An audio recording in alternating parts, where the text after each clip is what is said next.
as a social worker, you look at what is in place and what's working. And we took a tour of Peaslee Tech. So I am really excited. I became really excited because I grew up here in Lawrence, and I've seen jobs come and go, and I've seen people come and go from Lawrence. And the problem is that we have 30,000 jobs that can't be filled statewide because we don't have enough skilled workers. And so I see Peaslee Tech as an answer to keeping our skilled workers, keeping jobs here in Lawrence, which is really important because I love Lawrence. But I could see definite expansion, growing partnerships. We have partnerships with multiple businesses, as you know, but I see a lot of potential for Haskell because Haskell, frankly, needs our help. They are, just like everybody else, they are facing big budget cuts. We lost curriculum, and I learned that this Peaslee Tech has created a partnership with Haskell for the welding, which is, I think that will be phenomenal for the community.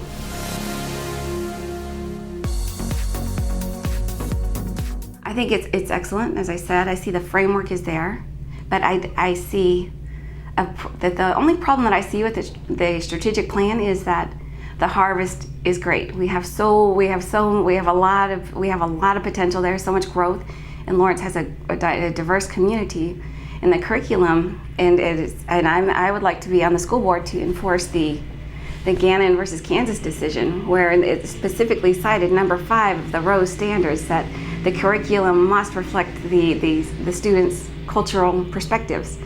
And following that, Lawrence is so diverse, and so I see that we're going to have this whole host of wonderful curriculum. It's going to be an abundance of curriculum. That's the only problem I see. It's a good problem. The harvest is great, but we're going to need more workers. It's lots of expansion.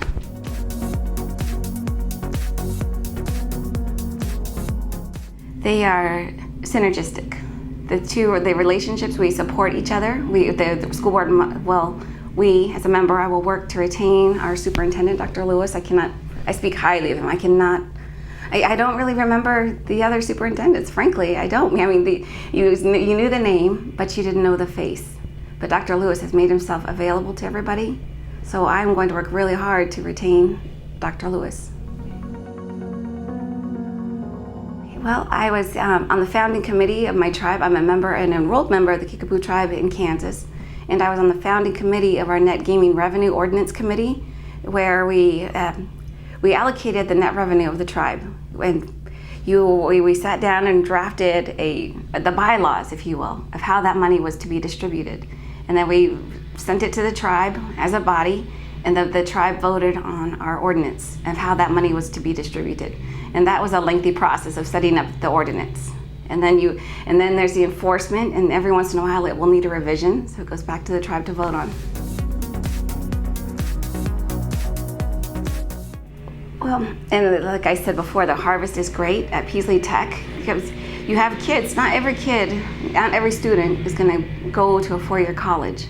And so you have these students who are going to go to Peaslee Tech, and they're going to get these certificates, and they're going to get these good jobs that they pay $15 an hour. Peaslee Tech said they will not offer a course that will not guarantee the student will make less than $15 an hour. Well, that's a lot of money to somebody who never had money. So I see a need for financial literacy classes at that school. And there's also sustainable classes out there for that promote environmentalism. And I saw where there's solar power classes being taught there, and HVAC. And I get really excited about solar power. I cannot get excited enough because when my daughters were at Wakarusa Valley, a group of parents raised enough money to get solar panels for the school. And so I envision solar panels at every school. I think that would be tremendous for the community. And I also see a need for teaching organic farming. My in-laws sell eggs at the Mark, and they have to go all the way to Thayer, Kansas to go buy their organic feed. So I see a definite need to teach organic farming to our kids.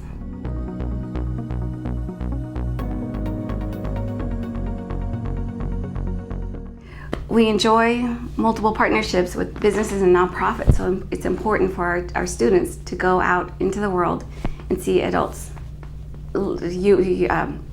using the curriculum, if you will, put it into practice. It's project-based, so the students get a project, see how it's done, and hopefully apply that to the real world.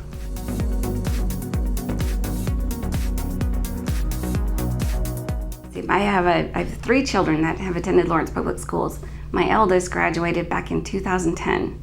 And during that time, between the big gap between my children, I've been on several committees. I've been on throughout Cordley, Wakarusa, Broken Arrow, and it was South, and that's Billy Mills Middle School. I was able to work on the name change for Billy Mills Middle School, and I was able to link the city with the school board and the county. I was able to link all 3 entities together to work together for the name change and promotion of Billy Mills Middle School. I serve on 4 committees. 3 of those are local, one's at the state level for Native Americans, and we work continually on improving and updating curriculum in equity practices, promoting equity and inclusion. And I will continue to do that work as a school board member, but I feel like I will have a stronger voice when I advocate for our children and our teachers. There's a great need to advocate for our teachers right now.